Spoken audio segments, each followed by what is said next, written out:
So you're expecting, or maybe you're just starting to think about it. And right away, a million questions probably pop into your head, don't they? Especially in those quiet moments, the really big questions start swirling around. You know, the big ones. Is my baby okay? What if there's a problem? And the really tough one, how would that change our lives? These aren't just random worries. They're the real, honest to goodness concerns at the heart of every pregnancy. And our whole goal here is to help you find some clear answers. And that's exactly why we've put together this roadmap. The idea is to help turn all that uncertainty into real, solid confidence. So, welcome to your empowered pregnancy. Okay, so where do we begin building that confidence? Well, we start with the absolute basics. Why does prenatal care matter so much in the first place? 2%. You look at that number and it might seem pretty small, right? But what that actually represents, according to the Vietnamese Ministry of Health, is thousands of babies born with birth defects every single year. And that is why prenatal care isn't just a nice to have. It is absolutely critical for everyone. It's our best shot at being proactive, at catching potential issues early, and really just giving every baby the healthiest start possible. So let's be clear about what prenatal care really is. It's not just about popping in for a few ultrasounds. Think of it more like a partnership, a team effort between you and your healthcare providers. It's this whole journey of checkups, tests, and just learning. A journey that can start even before you conceive and goes all the way through to after birth, all for one simple goal: a healthy parent and a healthy child.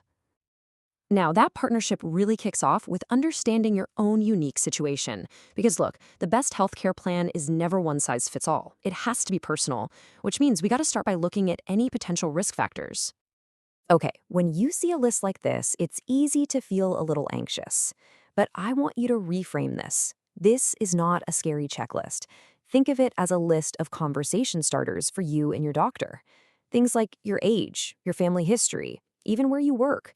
They're all just pieces of a puzzle.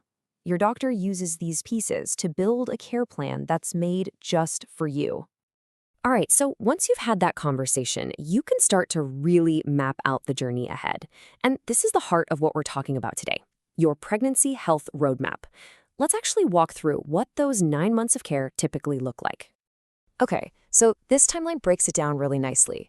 The first trimester, you've got that first big visit and a really key screening called the neutral translucency scan. Then, boom, second trimester. This is where you get those big milestone appointments like the super detailed 4D anatomy scan and the glucose test. And then you hit the home stretch, the third trimester. Visits get more frequent, and they'll be doing things like a CTG to keep an eye on the baby's heart rate, just making sure everything's looking good right up until the big day. But, and this is so important, please remember, this is just a general guide. It's a template, not a strict schedule set in stone. Your doctor is going to take this roadmap and customize it completely for you and your baby. That personalization is, well, it's everything. Okay, so we've talked about the appointments and tests, but what about the stuff you can control every single day? Let's switch gears and talk about something huge: nutrition. How you nourish yourself and your growing baby. Probably one of the most common questions out there is, how much weight am I supposed to gain? And as you can see from this chart, there's no single magic number. It's totally not a one-size-fits-all deal. It's all based on your pre-pregnancy BMI, which gives you a healthy, personalized target to work towards with your doctor. So, what should you be loading up on? Think of your plate as a construction site for your baby.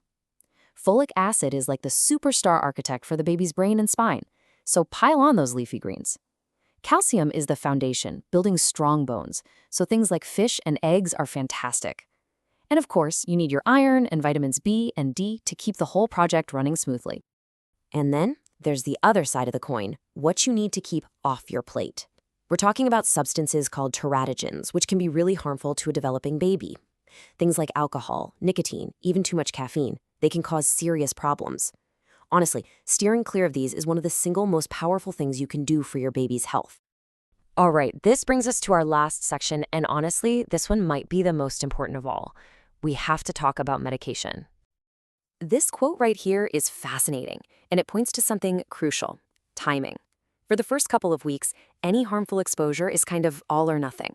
But then, from about day 18 to day 60, That's when things get really, really sensitive. The fetus is incredibly vulnerable during this window. And why is that? It's because that's the period of organ formation. Everything is being built from scratch. And this leads us to what is, without a doubt, the #1 rule of pregnancy. You have to, always, talk to your doctor before you take anything. I'm talking any medication, any supplement, even herbal teas. No exceptions. Ever. Okay, as we bring this all together, there's a really powerful idea I want to leave you with. See, prenatal care isn't just about how many appointments you go to or checking boxes on a list. It's all about the quality of each visit. There's this beautiful Vietnamese saying, Met Chan Gan Vuong, which means something like, mother round, child square. It just so perfectly captures the real goal of all of this, doesn't it?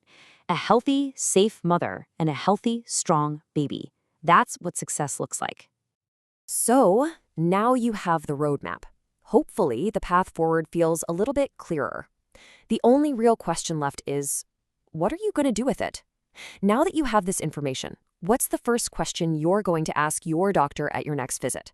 How are you going to take charge and empower your own journey? Thanks so much for joining me.